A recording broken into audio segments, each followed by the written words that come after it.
Hello everyone, welcome to my channel.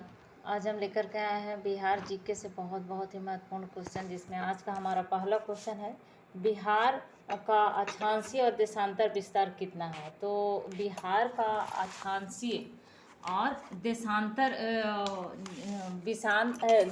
देशांतर बिहार का अक्षांशीय और देशांतरीय विस्तार पूछ रहा है कि कितना है। तो सबसे पहले आप समझिए कि अक्षांश किसको कहेंगे और देशांतर किसको कहते हैं। तो पृथ्वी के किसी स्थान के भौगोलिक स्थिति का निर्धारण अक्षांश, जिसको लैटिट्यूड कहते हैं, और वो अक्षांश देशांतर हो गया।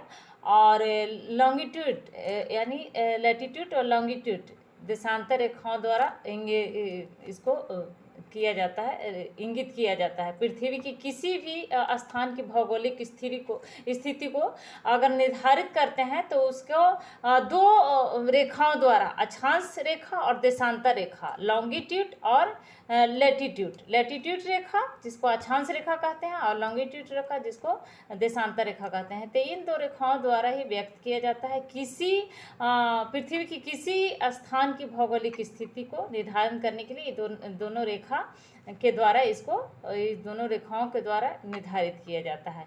किसी स्थान का अक्षांश रेखा लैटिट्यूड जिसको बोलते हैं, धरातल पर उस स्थान की उत्तर से दक्षिण की ओर रेखा जाता है। अक्षांश रेखा उत्तर से दक्षिण ए वाला रेखा को अक्षांश रेखा कहते हैं। ये 0 डिग्री हो जाएगा।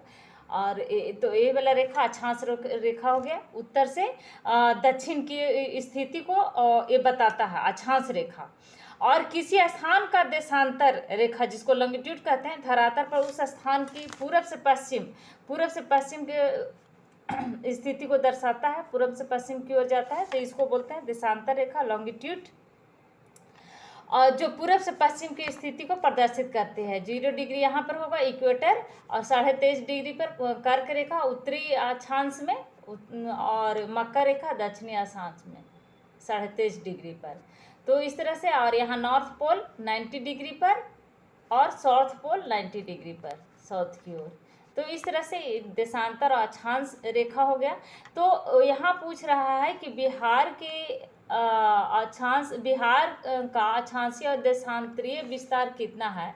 तो बिहार का अक्षांशीय और देशांतरीय अक्षांशीय विस्तार है 24 डिग्री 20 मिनट 10 सेकेंड से 27 डिग्री 31 मिनट 15 सेकेंड उत्तरी अक्षांश।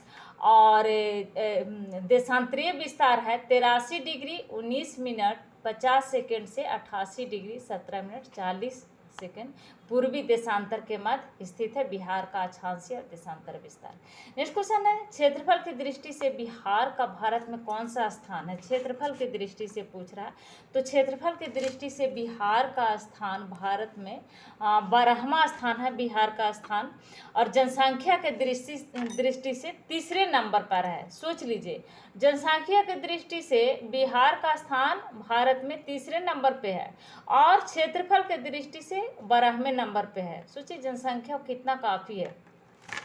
नेक्स्ट क्वेश्चन है, बिहार की सीमा किस देश की सीमा से स्पर्श करती है। तो बिहार की सीमा एक देश से स्पर्श करती है, वो है नेपाल। नेक्स्ट क्वेश्चन है, बिहार में संगीत का प्रारंभ किस युग से हुआ था। तो बिहार में संगीत का प्रारंभ वैदिक युग से हुआ था।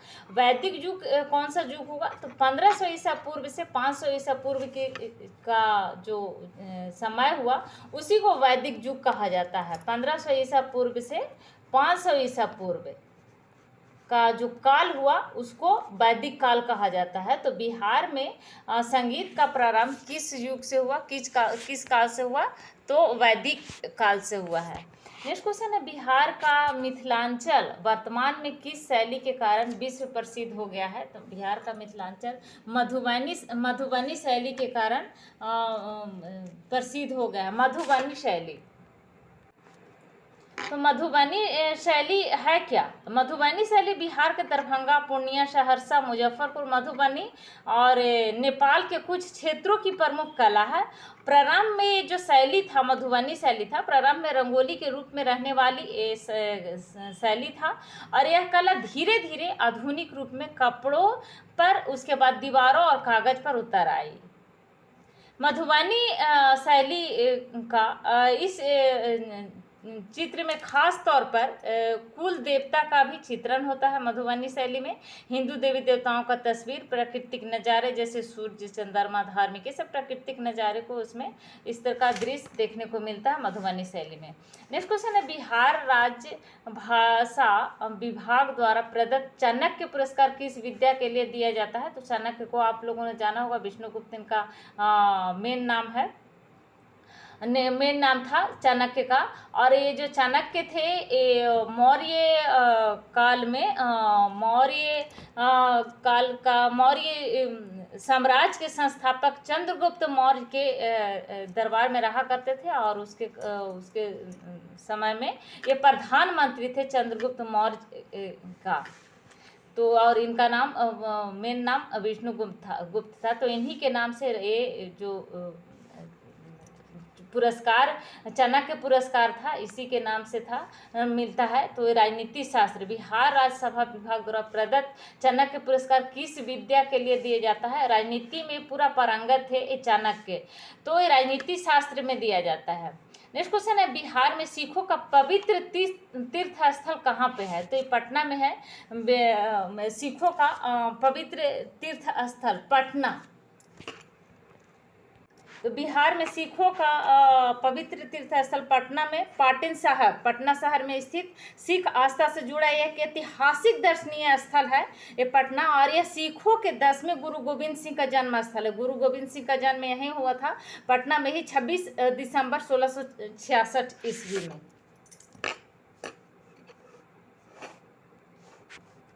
नेक्स्ट क्वेश्चन है, बिहार में मुख्यतः कौन सी 3 फसलें उगाई जाती है? कौन सी 3 फसल? तो ये रबी फसल, खरीफ फसल और जायद फसल ये प्रमुख फसल है बिहार की। नेक्स्ट क्वेश्चन है, बिहार में संपूर्ण भौगोलिक क्षेत्र में कितने प्रतिशत भाग पर वनाच्छादित है? तो 7.1% भाग पर वन है बिहार में। नेक्स्ट क्वेश्चन है, बिहार का क्षेत्रफल भारत के कुल क्षेत्रफल का कितना प्रतिशत है? तो बिहार का क्षेत्रफल भारत के कुल क्षेत्रफल का 5.28% है।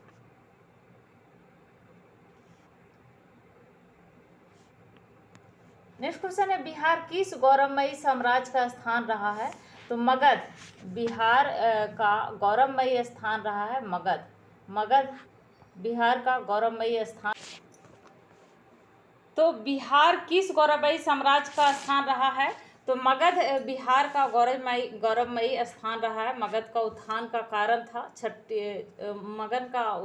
मगध का उत्थान हुआ था 6ठी शताब्दी में, जब लोहे की खोज हुआ उस समय मगध का उत्थान हुआ। मगध का प्राचीन राजधानी था राजगीर मेरठ में, और मगध का पहला राजवंश था बृहदत्त राजवंश।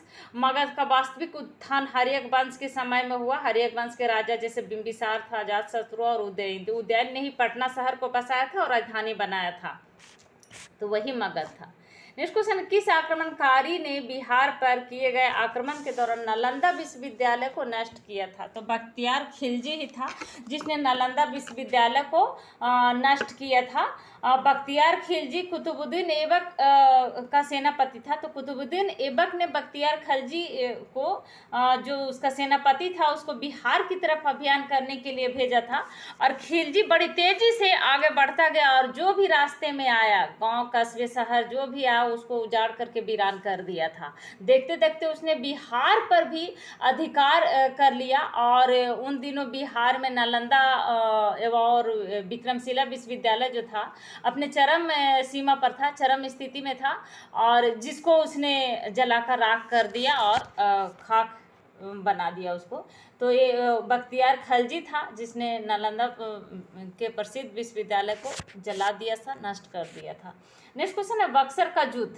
तो बक्सर का युद्ध कब हुआ था? तो 1764 ईस्वी में बक्सर का युद्ध हुआ था, जिसमें ये अंग्रेजों और नवाब मीर कासिम के साथ हुआ था। ये युद्ध 1764 ईस्वी में बक्सर का युद्ध, जिसमें अंग्रेजों की जीत हुई और मीर कासिम की हार हो गई थी। इस युद्ध में भारत की राजनीतिक दुर्बलताएं, सैनिक कमजोरियां और मुगल साम्राज्य का खोखलापन सामने आया था। नेक्स्ट क्वेश्चन है, बिहार की जलवायु किस नाम से पुकारते हैं? बिहार की जलवायु को किस नाम से पुकारते हैं? तो मानसूनी जलवायु, बिहार की जलवायु मानसूनी जलवायु है, मानसूनी जलवायु के नाम से इसको जानते हैं। नेक्स्ट क्वेश्चन है, बिहार में शीतकालीन वर्षा किस कारण होती है? तो बिहार में शीतकालीन वर्षा भूमध्य सागर की ओर से आने वाली चक्रवातों के कारण होती है। बिहार में ठंडे के मौसम में वर्षा, लौटती मानसून जिसको बोलते हैं। नेक्स्ट क्वेश्चन है, बिहार में मानसून कब लौटता है? तो मध्य अक्टूबर में, अक्टूबर के बीच में बिहार में मानसून लौटता है और उसी से बारिश होता है। नेक्स्ट क्वेश्चन है, बिहार राज्य की सर्वाधिक महत्व की नदी कौन सी है? तो गंगा नदी। गंगा नदी सबसे बड़ा नदी है और सबसे ज़्यादा महत्वपूर्ण नदी है। बहुत महत्व इसका है। गंगा नदी जो हिमालय से निकलती है गंगा नदी, और ये बहुत महत्वपूर्ण स्थान रखती है बिहार के लिए। तो बिहार की सर्वाधिक महत्वपूर्ण नदी कौन सी नदी है? गंगा नदी। और अगर पूछा जाए कि बिहार में कौन सी नदी को शोक नदी कहते हैं, तो बिहार का जो कोसी नदी है उसको बिहार के शोक के नाम, बिहार के शोक के नाम से इसको कोसी नदी को जाना जाता है। और बहुत अपना जो इसका रास्ता है वो बहुत चेंज करता है, बहुत परिवर्तन करता है कोसी नदी। तो ये गंगा नदी है, पवित्र नदी, जो बिहार में सर्वाधिक महत्व रखता है। नेक्स्ट क्वेश्चन है, गंगा नदी बिहार के किस जिले में प्रवेश करती है? तो भोजपुर जिला में प्रवेश करती है गंगा नदी बिहार के। नेक्स्ट क्वेश्चन है, बिहार का शोक किस नदी को कहा जाता है? आ ही गया, तो कोसी नदी को बिहार का शोक कहा जाता है, कोसी नदी। नेक्स्ट क्वेश्चन है, बिहार के किस भाग में जलोढ़ मिट्टी, अपोढ़ मिट्टी नहीं, जलोढ़ मिट्टी होगा, जलोढ़ मिट्टी पाया जाता है, जलोढ़ मिट्टी की प्रधानता है।